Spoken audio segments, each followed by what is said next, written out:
ప్రతి పేదవాడి ఇంట్లో 200 యూనిట్లు ఉచితంగా 50 లక్షల కుటుంబాలకు 200 యూనిట్లు ఉచితంగా కరెంట్ ఇస్తున్న ప్రభుత్వం ఈ దేశంలోనే తెలంగాణ రాష్ట్రంలో ఉందన్న సంగతి ఇవాళ నేను చెప్పదలుచుకున్నా.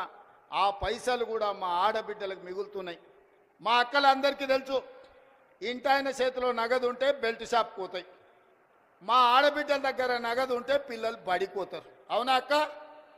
ముందలంతా మా వాళ్ళు కూర్చున్నారా? వెనకాల అక్కల్ని అడగకుండా మీరంతా అడ్డం కూర్చుంటే ఎట్లనే?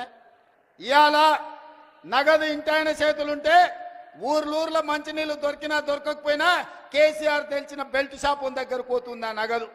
కానీ మన ప్రభుత్వంలో కరెంటు బిల్లులతో మిగిలిన నగదు, అదే విధంగా సిలిండర్లు మిగిలిన నగదు, ఈరోజు సంఘాలకు నగదు 0 వడ్డీతో ఇచ్చిన నగదు మా ఆడబిడ్డల దగ్గర ఉంటే మా ఆడబిడ్డల నగదుతోని తమ బిడ్డల్ని బడి